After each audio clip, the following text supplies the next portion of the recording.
जवाब दियो कि भैया एक काम करो, जो आपके पास में वज्र शक्ति है उस वज्र शक्ति का प्रहार करो। बोलेगा बाबरे, अरे अगर वज्र शक्ति का प्रहार इस पे हो गया तो फिर अर्जुन बच जाएगा।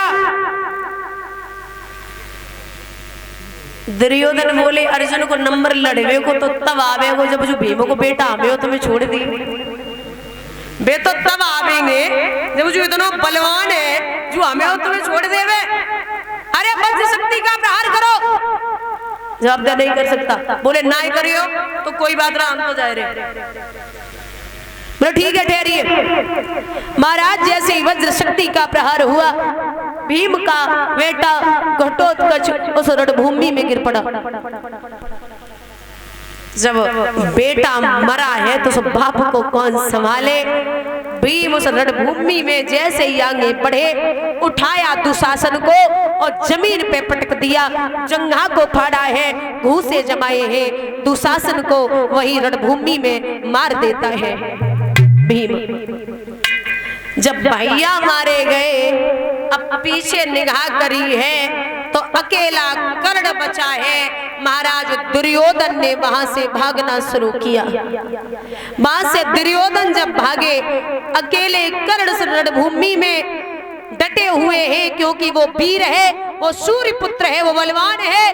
महाराज आज आमने सामने हैं कर्ण और अर्जुन। तो भगवान इशारा देके बोले ही देख ले अर्जुन, ये होता है वीर का काम, ये कभी भी यहाँ से इस जगह को छोड़ के नहीं जा सकता। अब एक काम करो, इसके पास कुछ भी नहीं है, तुम बाण चलाओ। और एक बात और है दादा, जब ये कर्ण बाण चलाता था तो अर्जुन का रथ 3.5 कदम पीछे हट जाता था, और जब अर्जुन बाण चलाते थे तो कर्ण का रथ 7 कदम पीछे हट जाता था। मुस्कुराए के अर्जुन बोले देख रहे हो कन्हैया, अरे ये देखो मेरे रथ को सिर्फ 3.5 कदम हटा रहा है और मैं इसके रथ को 7 कदम हटा रहा हूँ। भगवान बोले थोड़ी सी शर्म करो। अरे तुम्हें शर्म नहीं आती? मैं पूरी दुनिया का बोझ लेके इस रथ पे बैठा हूँ, और जो ध्वजा पर विराजमान है ऊपर रथ पर वो साक्षात हनुमान है, और तुम फिर भी कह रहे हो ये शर्म की बात है। जवाब दिया,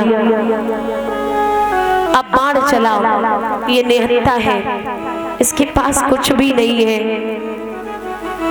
तो अर्जुन बोले नाय प्रभु, आपने हमेशा हमसे कहा है कि निहत्थे पे बाण नहीं चलाना।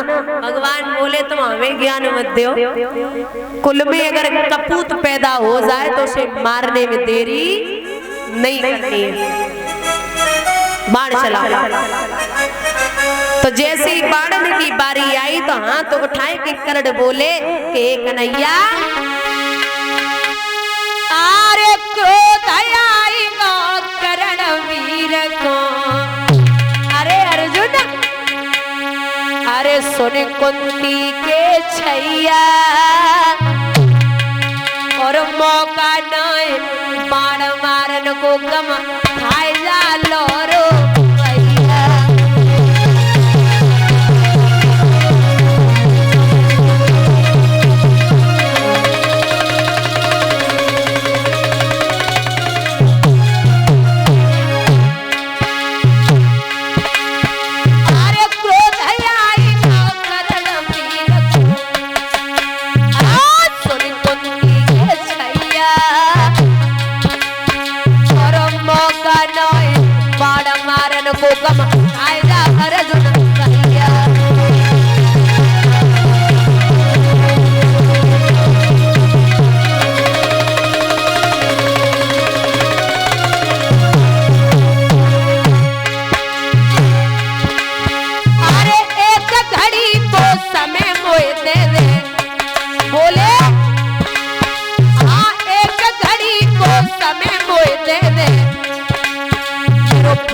दल दल में पहिया,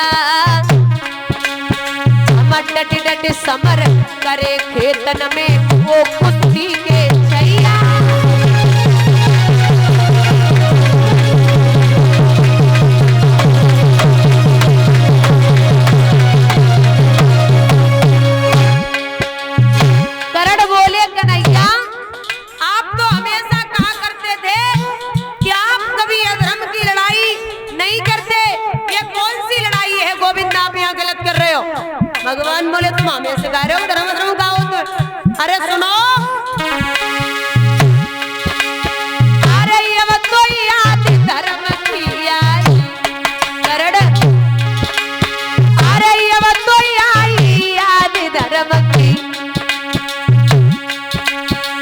करो अंत समय को आई, और जय आदि पहले आए जाती तो होती ना लड़ाई।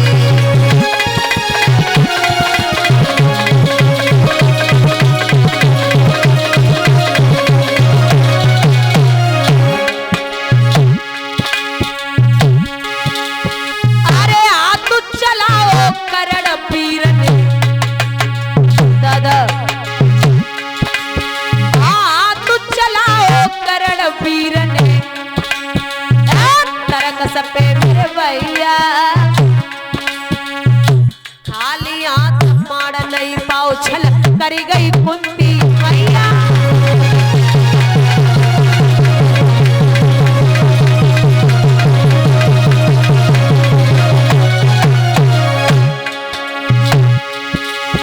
अरे करी करी सोच करण पछतावे,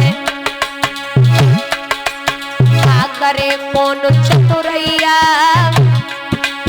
और पढ़ के मोड़ पारथ ने मारो तू भी गई वैया।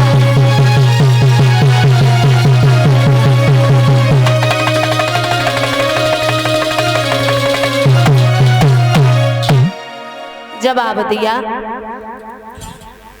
कि आप यहाँ मुझे धर्म और अधर्म न सिखाइए, तो बाण चलाओ है। कर्ण जमीन पे गिर पड़े, सब जमीन पे गिरे हैं, अंतिम सांसें हैं। अर्जुन की आंखों से अश्रुधारा बहने लगी। जवाब दिया, हे प्रभु आपने मुझे कई बार समझाया है कि बड़ा दानी है, बड़ा वीर है, देखो सब साथ छोड़ गए लेकिन अकेला वीर ये सामने लड़ता रहा। भगवान बोले ये सत्य है, चलो मैं आपको कर्ण के अंतिम बार दर्शन कराता हूँ, चलिए। संत के भेष में कर्ण के पास में भगवान और अर्जुन पहुंचे तो वो जमीन पे पड़ा। कर्ण देखता, निगाह पहुंची, संत खड़े हैं, प्रभु प्रणाम करता हूँ। भगवान संत के भेष में बोले, कर्ण हम आपसे कुछ मांगने आए।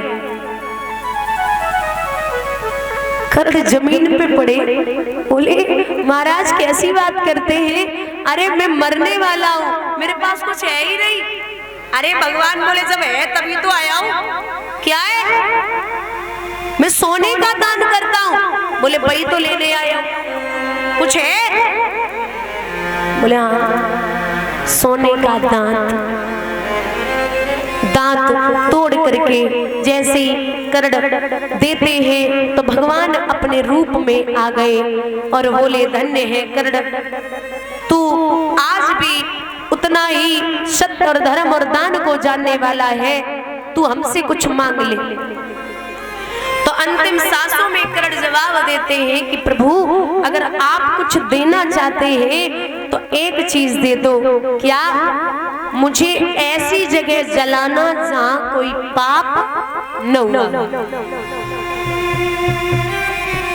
मुझे ऐसी जगह जलाना जहां कोई पाप न हुआ हो। और बुजुर्गों आपको बता दे, जीवन में भगवान सबसे ज्यादा दो भक्तों के लिए रोए और दो भक्त भगवान को बड़े प्यारे हैं, पहले है जटायु और दूसरे हैं कर्ण। पहले है जटायु और दूसरे हैं कर्ण।